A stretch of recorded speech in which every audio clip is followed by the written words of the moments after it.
My name is Camilla, and I'm a pop surrealist as well as a comic book artist. So I do original oil paintings that are hung in galleries around the world. I just finished a solo show at Corey Helford Gallery in Los Angeles, where I had 30 original pieces of art. I've also been doing comic books since 1999, and I've done covers for Dark Horse and Boom Studios. And I published Tampopo, which is my graphic novel series with Boom.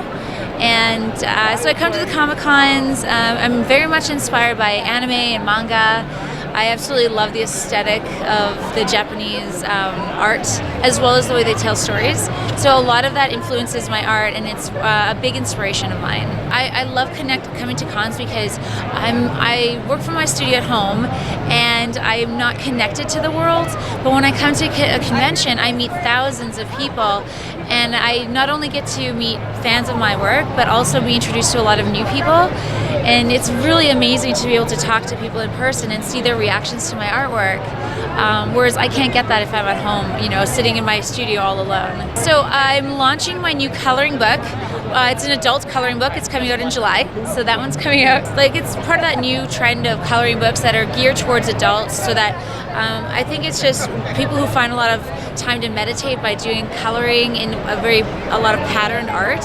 So I've taken my artwork and I've created new work as well as taken old work and created patterns with it in the book. So I've done that. And then I've got my new solo show in New York at Haven Gallery. So that one's in October. So right now I'm working on creating about 12 new pieces of artwork for that. I'm working on Tampopo 3. And then in a couple of days, I actually go to Europe, where I'll be doing a signing at Forbidden Planet in London at the end of June. I'm actually very, very proud of my recent book, Pop Painting, which is an instructional book on how to create artwork using oil paints that you mix with water. It's my favorite medium. It's holbein duos. They're unbelievable.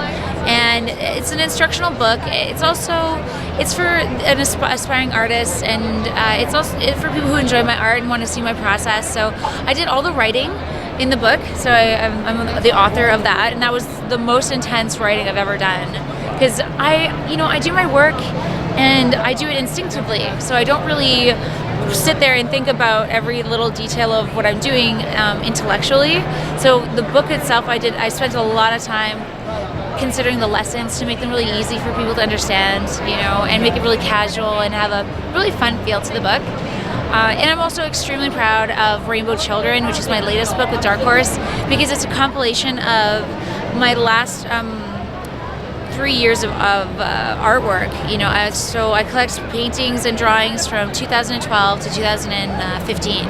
So that just came out. I'm very excited about that, and I always have to do a shout out to my baby Tampopo, because it's my love child. Tampopo is my book with Boom, and it is based on literature, so it's very unique in the comic world. It's a narrative about this little girl without emotions and her journey to discover her humanity by experiencing feelings for the first time. And her guide is the Faustian devil, so he's not necessarily evil, he just has a very different moral compass than we do, and it's his job to elicit those emotions in very devious ways. And I use literature from all over the world to tell the story. So I use Edgar Allan Poe's work, Shakespeare, The City of Brass from the 1001 Nights of Arabia. So it's a very good use of literature and manga.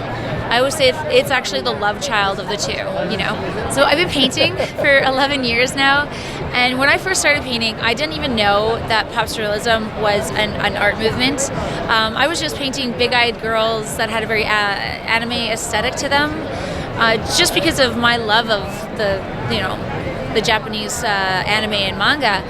So I got swept up in this movement, and pop surrealism is an amazing new generation of art, so that it mixes pop culture as well as very surreal environments, and it's a really fascinating and creative style of art, and I'm really excited to be part of it, because it's not often that the world is aware of a style of art at the time that it's being created. You know, Van Gogh died poor, and now his work is priceless. So it's nice that I'm in this movement that has it's getting worldwide attention, which is really neat. Which is actually why I created pop painting, to entice a new generation of artists to see that there are so many new ways to paint and to create art. And I mean, I know that there's a lot of people that don't enjoy the term pop surrealism. They don't like labels. Most artists don't like to be labeled, you know, but I don't mind.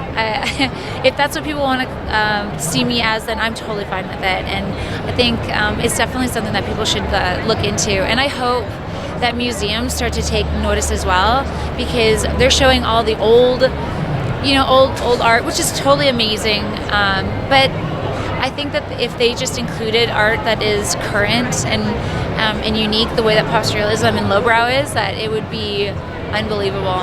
And instead of seeing it as an illustration, then seeing it as fine art that has you know, museum quality like relevance. It is starting to get attention from Disney, for example. I've been approached by Disney. I've worked with them before, and now they're starting to show artists in their galleries at Disneyland, and starting to work with pop surrealist artists. So they're starting to take this fun new style and put it on t-shirts and clothing and use it in their characters. So it is becoming mainstream, and I think it's exciting. I don't mind the melding of pop surrealism with Disney or with Hasbro or with Star Wars, if that ever happens. I think that it's exciting, and I think because pop surrealism is based on pop culture, it does lend itself well to mainstream. I think there's always going to be the underground movement of lowbrow, and there's always going to be the, you know, hipsters that are going to just say, no, I'm done with it. Oh, it's everywhere now. I don't like it anymore. But I think the artists in the industry are true to themselves. So if, like, for example, if I'm approached by Disney and I really like the character that they're asking me to work on, then I'll do it. But I won't work on something I don't believe in, you know. And I think that's an individual thing for every artist. My goal is to continue to do artwork and to continue to expand into other countries. I would love to have a solo show in Japan. However, Japan's hard to break into, you know, they're really tough. They're like, you know, you're not Japanese, it's no. I was actually, I tried to get in Japan and they said it was too Japanese, which is interesting because that's what I'm going for. But I'm gonna keep trying. And next, what I'd really like to get into is high fashion. So I'm working with New Van Gogh, which is a Canadian-based company, to do more high fashion clothing like maxi dresses and skirts. They've got the design of the clothing and then they put my art on it. Eventually, what I would love to do is actually design the like the outfit itself. So I would love to work with someone like Red Valentino, or Prada worked with James Jean. So I would love to do that so that I can actually bring to life my characters in a fashion way. Thank you so much to everyone who comes to see me at the conventions. I know it's a lot of like visual stimulus, so thank you for coming and braving the heat of Phoenix and the crowds. You know, I'm really just so thankful to my fans. Because of them, I get to do what I love to do, and I never forget that. So that's why every time I do a convention, I bring exclusives and I bring things that you can only get at a convention, so that you feel really special and I connect with you on that level. And the next convention I'm doing is San Diego Comicon, which is the biggest and baddest of all the cons we know. So I'll be there, and I'll have a big 10x10 booth, and I will have a lot of exclusives and new clothing, you know, crop tops and tank tops and all sorts of goodies just for that show. You can find me online at CamillaDorico.com. I'm also Helmet Girl on Twitter. It's Camilla Dorico on Instagram. I've got a Facebook page too. If you want to buy prints or merchandise that I do sell online, you can go to store.CamillaDorico.com.